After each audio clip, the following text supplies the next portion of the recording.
All right. Welcome to session 2 of Adventures in Parenting. I was just thinking about some of the past stuff of me parenting when I was getting ready for this lesson. And frankly, I winced a couple times. I was like, oh, I shouldn't have done that. Oh, I didn't like that. Do you remember what the big deal, or not the big deal, but one of the main points from last week was that there is no what? Do you remember? There's no perfect parent. That's right. Doesn't matter how good you think you are. There's no perfect parent, and that's a relief, but also a challenge, I think, too. Because even if we can't be perfect, we can be a little better, and so that's all we're doing. So, start off question, and I'd ask you to share a little bit. What is some parenting advice that you have gotten in the past? Like good parenting advice? Sure, good, bad, something you remember that was parenting advice, and you said, okay, well, there's some advice. Do you have some bad that you can People remember? are always telling me to physically discipline Willie. Oh, gotcha. Yeah, yeah. It doesn't work. That corporal punishment. Yeah, I tell you. Yeah, I gotcha. And that's the key. It doesn't work for him, right? Yeah, it doesn't work. Yeah. And that's the other thing. So there's no perfect parent, and there also is no cookie cutter parent. Every kid is unique. Every kid is they have their same strengths and weaknesses, things that work, things that don't work. Um, my children, one firstborn was a boy, secondborn was a girl, and that's all I have. I have the two kids, and they were still are, but they were vastly different. What worked for them and what didn't. I could punish the boy in one way, and it worked like a charm. Do the same thing to the girl, and she just looks at you, with rage, and okay, that's not working. To where I can bring in some kind of consequence for the girl, and it just wrecks her world. And then you do the same thing to the boy, and he's like, whatever. So even in the same family, it doesn't always work. Can you think of any good parenting advice that you've gotten in the past that made you think a little, or was kind of helpful, or anything like that? Or an example, maybe it wasn't parenting advice, but an example of parenting that you saw, maybe a friend or a relative or something, you thought, oh, that's a good idea or a good move. I'm going to try that or whatever. Maybe something that did work.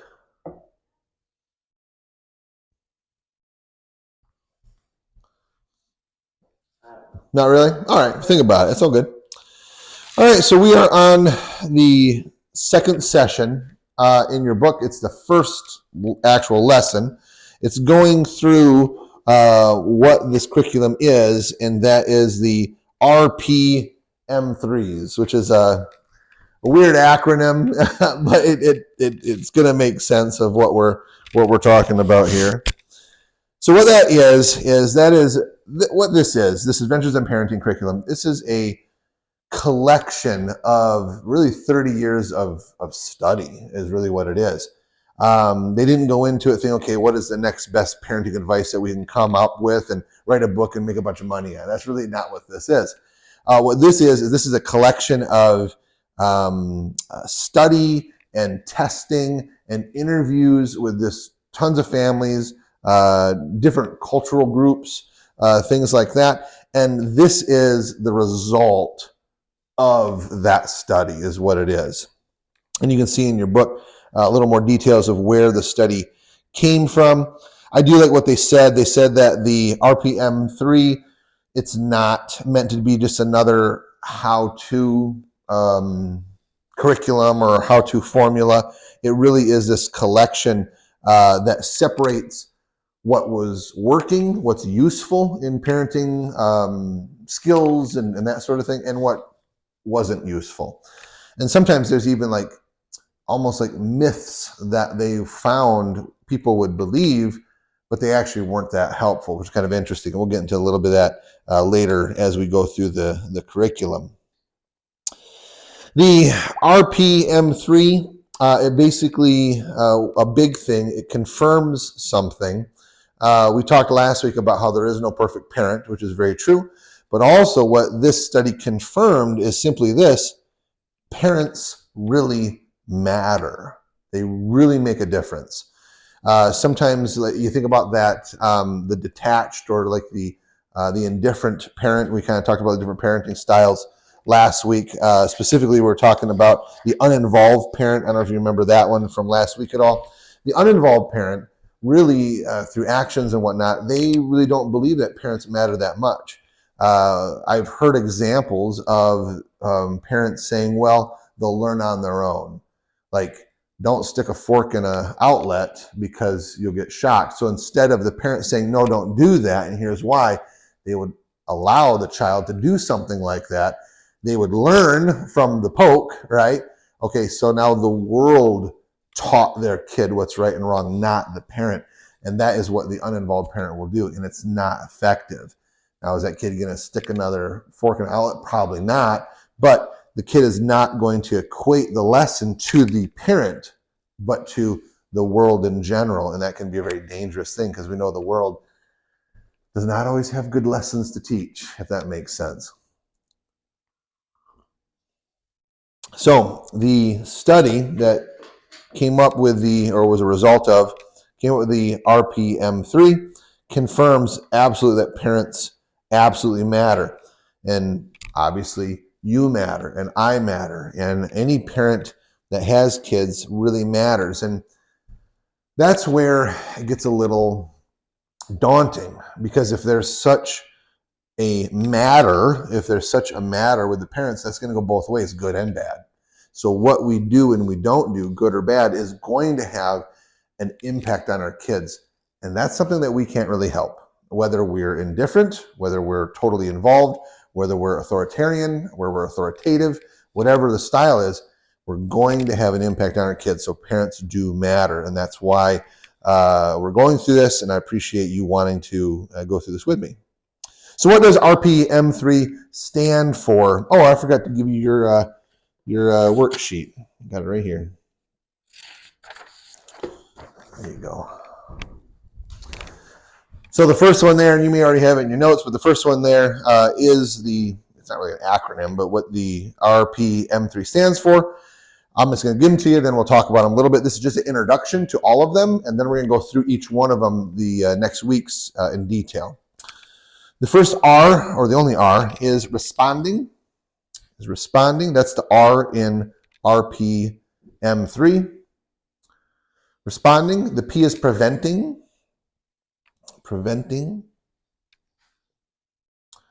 And it says M3 because there's 3 M's, so it makes sense to put M3 instead of RPMMM, which I don't know. I'd almost prefer that. RPMMM. I kind of like that. I don't know. The first M is monitoring. Monitoring is the first M. The second M is mentoring. Mentoring is something that I've had to kind of teach even what the difference between mentoring and counseling is, because a parent really is both roles. So professionally, I guess you could say I'm a counselor, but when I'm hanging with a client and we're just walking around the yard somewhere and we're just talking, and or maybe we're playing basketball together and they're interacting with, that's mentoring. I'm investing in their life in a more informal setting. I don't have a curriculum, that sort of thing. For counseling, typically has preset goals in mind. Now, how we get there can definitely change and adapt as you go with a person. Because again, like with parenting, with counseling, there's no cookie cutter. Every single person is different, so it's can be challenging at times. But mentoring is something that parents do. They have a dual role of mentor and counselor, you could say. And the last M is modeling. Which, when I've taught this before, I think modeling was probably the biggest challenging one for parents, because it really turned the mirror around on them, basically. And like there's no perfect parent, there's no perfect person. And so we have our own issues and shortcomings and problems. And and things that we struggle with, and that can bring in shame and even guilt. And sometimes then we would doubt ourselves and say, well, who am I to even try to parent this child, kind of thing. But it definitely, you do have the right, and you do have the obligation, and the skill set to parent well, if you learn how to. So modeling is the third M. So responding is different than reacting, and we're going to talk about that more next week. Responding, preventing, monitoring, mentoring, and modeling. Okay. The first thing that we need to know is there is no perfect parent. The second thing we need to know is that parents absolutely matter. They have an impact on their kids, good or bad. And it's on a scale. It's not black and white. It's on a scale. But they're going to have an impact on their kids. Parents matter. And then if parents matter, okay, there's no perfect parent, but parents do matter. That means maybe I can't be a perfect parent, but I can be you could say, an effective or a successful parent, you could say, or a more successful parent in pouring into my kid. So success, victories, and mistakes are all part of parenting. But there are some evidences, you could say, of what a successful parent looks like, or what are some qualities? Maybe that's a better way to say it. What are some qualities that a imperfect yet successful parent has? And I'm going to give those to you, and I think those are on the worksheet as well. A successful parent is a few things. They are effective. They're effective. They have an effect on their kid. Now, we would want that to be obviously a positive effect, but they are effective on their child. They're an effective parent. Secondly, they're consistent. If modeling was the one that I think, when I've taught this before, parents struggled with the most, in the successful parent list, I think consistency probably was one of the things that really a lot of parents struggled with. And I get that, because sometimes we are emotionally driven, and our emotions can be inconsistent. They can go up and down, and in one moment you feel this way, and the other moment you feel the next. And so that can frustrate a child, inconsistency. And really, I think the key to being consistent, I'm going to save that for later. I'm going to give you the list, then we'll go back through them. So I get on these rabbit trails and I just trail off, but I'll come back to that. Actually, I'm going to write that down so I know to mention that.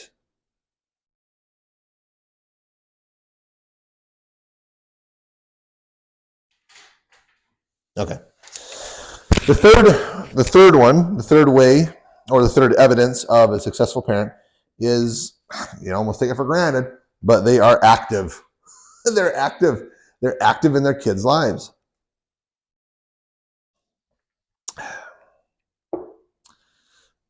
And I'll go back through these in a minute. And then the fourth one is they're attentive. They're attentive. They're paying attention. They're listening well. They're observing their child, that sort of thing. Okay. All right. I'm just going to mention a couple little comments on each of these, and really that'll be it for today. It's kind of an introduction to the RPM3 curriculum. Next week, we're going to go through responding in more detail. For next week is what we're going to do. So I'll make a few comments on the RPM3.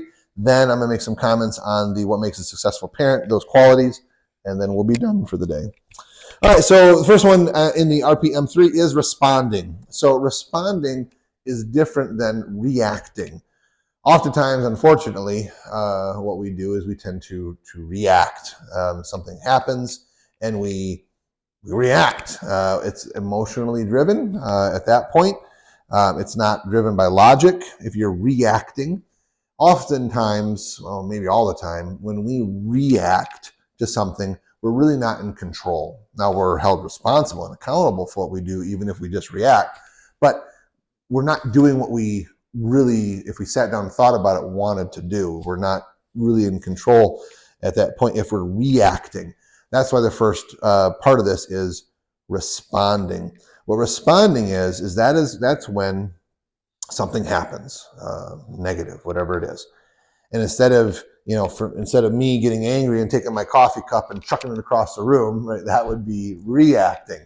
Or you're in traffic and someone cuts you off, and all of a sudden you're giving them the one finger salute and rah rah rah, and your kid's in the back seat, and then you're like, oh, I shouldn't have done that, shouldn't have said that. That's a reaction, right? Responding, what that does is it gives you a moment. It gives you a moment to say, okay, I didn't like what just happened, that I am feeling the emotion, and the emotion itself is not a bad thing. If someone cuts you off in traffic and it's annoying and you get frustrated internally, that's fine. There's nothing wrong with our emotions. It's obviously what we do with those emotions that can get us in trouble. So responding, what that does is that gives us a moment to, okay, hold on. I'm not going to react. I'm going to respond. But before I respond, I'm going to count to 10 or whatever it might be.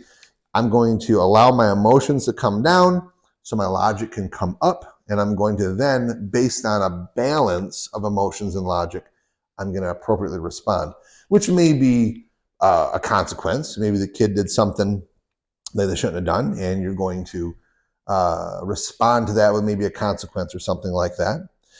Sometimes we do have to act quickly. I remember when my kids were little, there was times when they were real little and they maybe were holding something that could hurt someone else. Like I was out in the garage a lot, so I had tools around, like big wrenches and stuff. When you have my little tiny daughter who's 1.5, 18 months, and you have my son who's like 2.5 or whatever, and he can hold a wrench and he's going over, and he doesn't know that if I bonk sister in the head with this hammer, that it could really hurt her. So sometimes you have to quickly react to things just for safety. But I didn't, grab the wrench and flip out and start, doing something I shouldn't have done. But sometimes we have to react.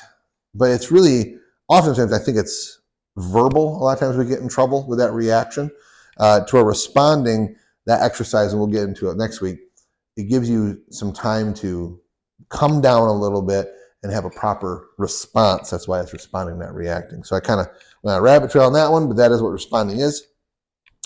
Preventing, that's simply getting ahead of the problem before it starts.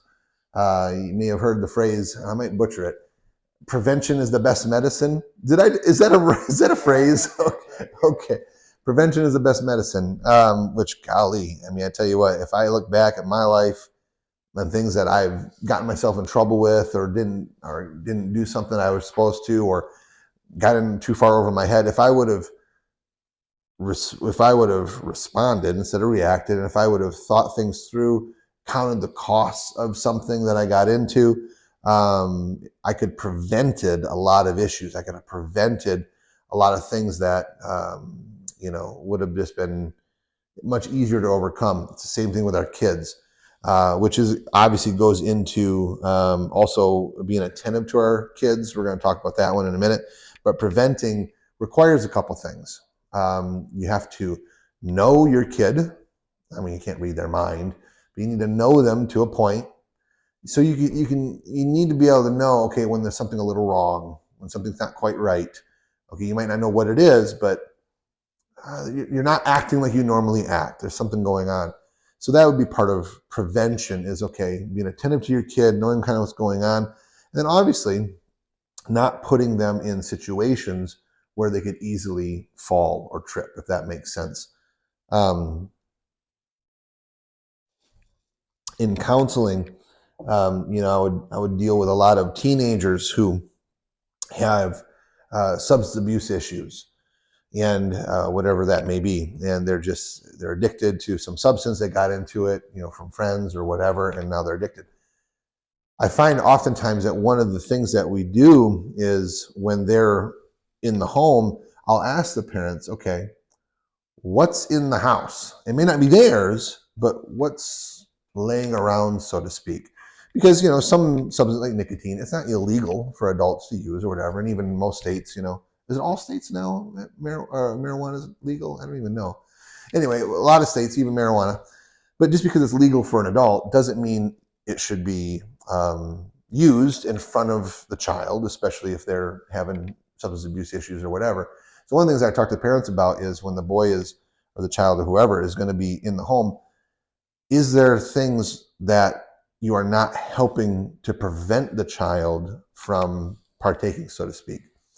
Like, it's a silly example, like with my kids, when they're real little, if I tell them don't eat cookies, but I take a plate of cookies and I put it low on the coffee table and I just leave it there and then I leave the room, what do you think a 2-year-old is going to do?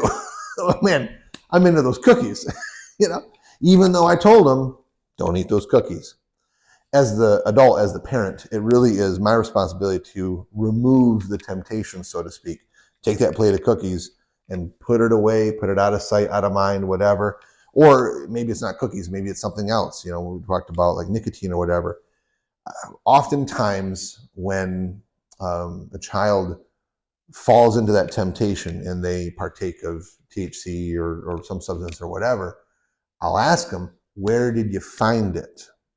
And oftentimes it's not, oh, I called a buddy and he brought it over to me and I paid for it. That's like never the case. But that's what parents think. They'll think, well, he must have called his buddy and got it, or because he's done it before when he was at school. No. 9 times out of 10, it was my older sister's and she left it on the counter. Or it's I was taking the garbage out and there was something in the garbage and Dad wasn't looking, and so I took it out of the garbage. Parents know their house. And so I would really, really recommend that if your kid is struggling with a substance abuse issue, I know that it's not illegal for parents to use certain substances. I get that and whatever, and even older siblings that may be of age and that sort of thing. But for the kid's sake, I would suggest get it out of there. Just get it out of there. At minimum, put it in a lockbox. But kids can get into those too. It's just what it is. Anyway, so again, I'm going on a rabbit trail. That's under preventing. It's our responsibility to help prevent. It's I don't want to say it's not fair, but it's not appropriate. Maybe that's the right word, to put it all on the kid. He's still a kid. She's still a kid, So really the parent has a responsibility in trying to prevent the child from partaking in whatever that may be. It might not even be substances. I just use that as an example. Monitoring is the third one. Monitoring this. You want to know who and what your kid is in contact with the world at large. Social media, even gaming. Like gaming, there's the live gaming and stuff. It can be a little overwhelming because even like in the gaming world, they may be playing with people that they've never even heard, and it is quote unquote just a game. But oftentimes what I would do with my kids is if they're playing something live, I would want to know who their regular people are that they're playing with, because they usually have regular friends, online friends that they'll play with on games and whatever. But oftentimes I would say, all right, turn up the volume, because they can have their headset on, plus they can have it on the TV. And I would just randomly, can you turn the volume up? I want to hear what's going on. And you may be shocked at what some of those kids, it can be awful. It can be. Not always. Yeah, Fortnite. I found Minecraft is calm until it's not. Yeah. But yeah, Fortnite. A bunch of trash talking. It's crazy. Adults on there. Yeah. Trash talking little kids. Oh yeah. Insane. Oh yeah. And the. I'm gonna burn this. I hear you. So just because you know that, and you said it's specifically Fortnite, that means you are monitoring in that realm. So that is good. Some parents don't do that. The kids are down in the basement, they're upstairs. They have no clue what they're playing or who they're playing with.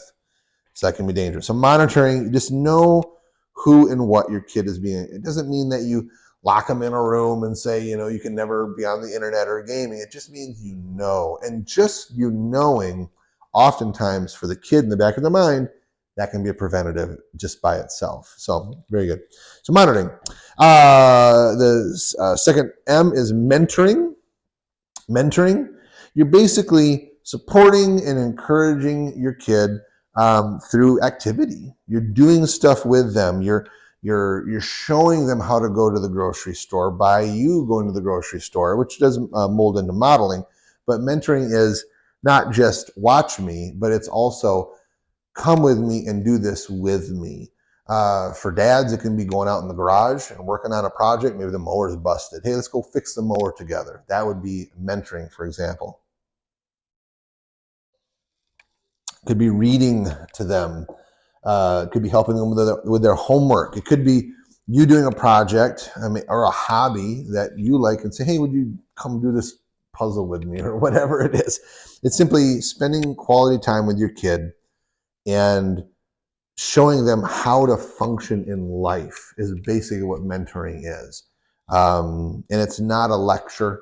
It's not let's sit down at the table and let's do a worksheet. It's just let's do life together. Let me teach you and show you how to do that. When I was a youth pastor in Michigan years ago, I remember there was this boy. He was in my youth group. I don't know if he just lacked social skills because of who he was or because mom and dad didn't teach him. I don't know what it was. But for youth groups, sometimes we would go to events and stuff, camp or maybe like a concert or something or whatever. I remember going into McDonald's once, and these are teenagers. These are like 13 to 17-ish years old. I'm assuming that a teenager should know how to order McDonald's. That's just an assumption I made. So, and most of them did, and so we're in line and, okay, what do you want? Oh, I have the number 2 and, medium and a Coke, right? This kid, he was a boy. He must have been 14. He had never ordered McDonald's on his own in his life. And he was petrified. It was wild to see. And that told me that mom had always taken care of it for him. What you want, honey? And he's probably on a game. Nuggies, just fine. But when you get to a certain age, okay, now it's time to, go do that yourself, kind of thing. He was petrified. And I didn't realize this until it was almost like too late. So we're in line and I got like 15 kids. So, the McDonald's, they're scrambling. And the kid gets up there and he's just like, oh. And he was just, he just didn't know what to do. And so I was like, well, wait a minute. And I was like, do you know what you want? Oh, yeah. And then he started telling me what he wanted. And I said, okay. And then I realized, this kid, he's never mentored in this way. I said, go ahead and tell her. Maybe it was a girl. I don't know. I don't know what it was. And he's like, but she heard, right? And so she already had it in, but she was being nice too. And she just, calm, and she didn't. And he finally blurted it out. And after he was done, he got his order through, and she was very kind and patient with him. She put it in and all that. After we were done, I said something like, it wasn't so bad, was it?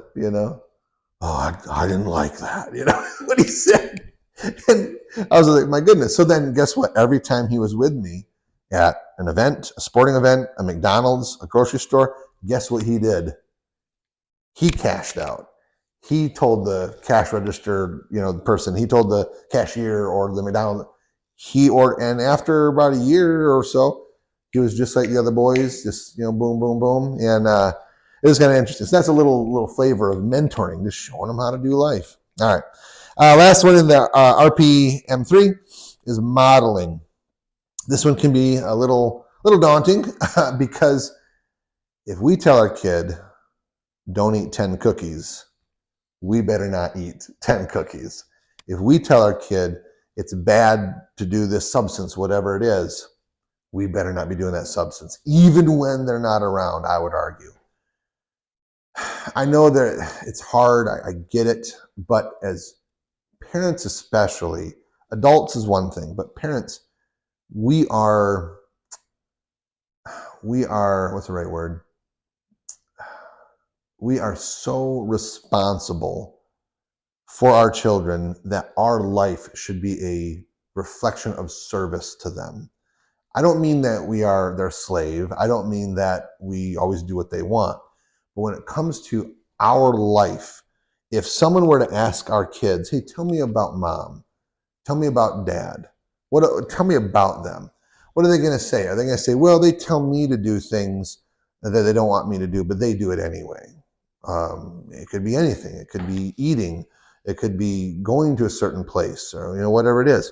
While we are raising children, I think adults, parents, are in a different mode. Maybe that's a good way to say it. I don't ever want my children to say in any form, Dad was a hypocrite because he told me to do this, but he just went out and did it anyway. I want to have my life be one thing and say, no, this is how Dad was. I know why he was that way. And so now those good things, I want to be that way too. That's really what I want. Again, imperfectly, right? There's no perfect parent, but that's what modeling does. You don't even need to speak. Our kids just watch us. And if you don't think our kids watch us, the wool is over your eyes. Our kids watch us like little sponges. They're just soaking in everything that we do or don't do and what we say. So how we are as adults, as parents, has such a profound impact on our kids. I think it's almost scary how much it is. So if you're on a certain level, or you're thinking, there may be some things that I haven't been doing or have been doing that I shouldn't be doing. If I wouldn't want my kid doing it, even behind closed doors, I would just challenge you to consider just not doing it, getting it out of your life. I'm not trying to tell you what to do. What I am telling you is it does have an impact on your kid. I saw this one time. There's a guy I was doing family counseling with, and I wouldn't say he had a drinking problem, but he drank sometimes. He didn't get plastered drunk. He just had alcohol sometimes in the house. And it wasn't even, I don't know if he got drunk ever, but he just had alcohol in the house, and he'd drink, like a beer with dinner or whatever. For adults, no problem. Who cares? There's no problem with that. He had a good job. He took care of his family. He loved his wife. But he would tell his son, don't ever drink alcohol, right? And when you're a kid, when you're under 21, that is the law, right? So legally and the bare bones, he was right. I'm 30 something. You're 15. You can't drink. Okay. But the kid loved his dad. His dad was successful, you could say. And he saw his dad would drink once in a while, maybe not even every night. And so guess what that kid did as soon as he had free will and volition and opportunity to do that? He started drinking at like 16 years old. And of course, a 16-year-old is not going to drink in moderation, especially when he has friends. So I believe because the dad introduced it, you could say, as part of life, just part of his being, so to speak, as part of, the kid said, well, it's okay to a point.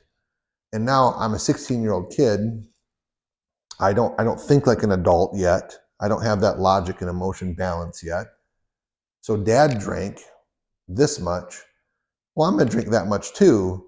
But then because of his friends' influence and everything, it got out of hand. And then the dad's like, I can't believe my son has this literal drinking problem. It was because the dad introduced it. And the dad said, don't drink, but I'm going to drink anyway. So that it's a balance. It's something just to consider when it comes to parenting. All right. Lastly, real quick, the 4 things a successful parent will be, or the qualities. Effective. You're going to have an effect on your kids. You're going to be plugged in. You're going to know what's happening, and you're there. You're there. You're an effective parent. Number 2, you're consistent. And this is all I want to say quickly about this today is I believe the key to being consistent is that emotional and logical balance. When our emotions go up, you look at it like a teeter-totter. Something happens and our emotions go up. And so naturally what goes down? Logic. So that means I'm going to probably do what the RPM3 says not to do, and I'm probably going to react. I'm going to say something I don't want to do. I'm going to throw a lamp across the room. I'm going to kick the puppy, or whatever it is. I'm going to react, and that's because emotions went up, logic came down. It's inconsistent. If you respond and give it time, that teeter-totter comes back this way, emotions come down even a little bit. It doesn't mean you're not still upset about what happened. It just means that initial flush of emotion and reaction time comes down, and naturally logic comes up. And so now I can think more clearly. I can think about the situation, like, okay, hold on. And then, because I know we've all been there, we reacted and thought, oh, I shouldn't have said that. Oh, I shouldn't have done that. It reminds me of, I don't know if you ever seen it, Hagrid from Harry Potter. He's talking to the kids. He's just talking, and he goes, I should have said that. I should have said that either. Oh, I shouldn't have said that. He just keeps going. He's just reacting. It's a humorous way to look at it. But as parents, we can tend to react. And I believe inconsistency comes from when our emotions are in the driver's seat, because we know our emotions are inconsistent in of themselves. Bring that logic up and we're more level. Okay. Active parent, you'd be amazed at how many parents are not just active with their kids. We need to participate in our kids' lives. I don't know if I mentioned it before, but one thing I used to do to make sure I was active with my kids is when they were playing video games, Fortnite or whatever it was, sometimes I'd have them turn the volume up. Just that was the monitoring part. But sometimes just to be with them, just to be in their world, I would sit down on the floor next to them. Did I share this already? I don't remember if I did. Okay. Well, it's such a good example. I'll share it one more time. I would sit down. My boy would be playing a video game. I'd just sit down and he'd be like, what is dad doing? But I was just entering their world. And I'd even ask them questions about the video game. And, oh, man, I tell you what, get them talking about a video game. And you got them hook, line, and sinker then. But just being active. What they're interested in, you should be interested in too. And vice versa. If you're interested in something, invite them along, whatever you're doing. And then being attentive. This is very similar to that monitoring, knowing what they're doing, what are their likes, what are their dislikes, who they hang out with, what are their teachers' names, what are their best friends' names, just that sort of thing. Pay attention to your child's life, because it will come out. It'll come out later, because they might be surprised at how much you know, or they might be surprised at how little you know. I remember I was surprised once with my dad. I was surprised at how little he knew, because I used to play basketball all the time, afternoons, after school, in the gym, free time and whatever. I never was on a team, but I was decent at just basketball in general. I just didn't want to be on a team because I didn't want to be told what to do. I'm stubborn that way. I wanted to be there when I wanted to be there and leave when I wanted to leave, and I didn't want to practice. But I remember one time, I don't even know how my dad got there, but I was playing basketball down at the local park. It was just kind of a pickup game, street kind of basketball, but they had a basketball hoop there and stuff. And for some reason, my dad was there. I don't remember why. And after I was playing, he said to me, he said, Rod, I didn't realize you're quite the basketball player. And I was like, yeah, I like basketball. And why that kind of hurt a little bit was I had been playing basketball for years and dad never knew. Now, I never invited him, right? And I was just going down to the park with my friends. And in the 80s and the 90s, kids just ran around neighborhoods and there was no video games really, and there was no internet. And so that was your social media. It was going to the park or going to the store or whatever it was. And I just remember I didn't say this, but I thought I played basketball for years, like my whole childhood. And now I'm a early teenager, and now dad's just noticing kind of thing. So I remember thinking about that. And again, dad worked, 50, 55 hours, 60 hours a week sometimes. And it was rare, but I can't remember one time when he went to the park with me, again, it wasn't really a problem. I mean, we just were kids running around the neighborhood, but I just wonder what would have happened if he would have just said, well, I'll tag along today. And I wouldn't want him there every time, but what if, or hey, I'm going to go for a bike ride. I'm going to meet Brian, my best friend. I just wonder if he would have said, well, I'll grab my bike and I'll come with you. Or I'll meet you down at the ice cream shop and I'll buy ice cream for you and Brian or whatever. It never really happened, but I wonder what would have if it would have. So being an attentive parent, and I don't think my dad was a really unattentive parent in certain ways, but just things like that. I wonder what would have happened. Okay, very good. Any questions or comments on anything we went through today? Okay, so that was an introduction to the RPM3, responding, preventing, monitoring, mentoring, and modeling. And then the 4 qualities of a successful parent is you're effective, you're consistent, you're active, and you're attentive. Does that sound like too much? Does that sound kind of daunting, to be honest? most. Slightly. I mean, Right. Yeah. maybe all of them all at once, all the time. Yeah. Right. No, I Maybe. feel that. Yeah. No, and that's fair. Whenever I'd go to a seminar or a class or whatever, I knew that I was not going to be able to retain everything, and I knew that, okay, well, so here's this teacher or whoever it was that uh, if maybe they don't have it all together, but they know more than I do. And so it's like, gosh, it's daunting is the right word that I would think. So what I would do when I would go to classes and seminars and stuff, I would take notes, I would do that. But at the end of the day, at the end of that session, or maybe the end of that series or whatever it was, I would try to pick three things out of the whole thing that is like, those are good. That's what I'm really going to work on. That's what I'm really going to pay attention to, whatever it is. Because, right there, that RPM3, that's 5, right? That may be too much. Who cares? If you can walk away from a class like this and say, okay, I'm going to work on these 3 things, or even this one thing, you're further than most people. So I would try to don't let it overwhelm you. I would think, okay, today this one thing, and maybe overall the whole thing, these 3 things I'm really going to try to work on and apply. That may be a good way to look at it. I used to do that all the time. It's how I got through my master's degree. Ask me how much I retained from multicultural counseling. Like 0, right? But I got the grade. Who cares? But if I could think back, there are some things I could recall. But no, any kind of education, I don't care if it's even just for a job. If you retain a few things and say, I'm actually going to move on those, that's the key.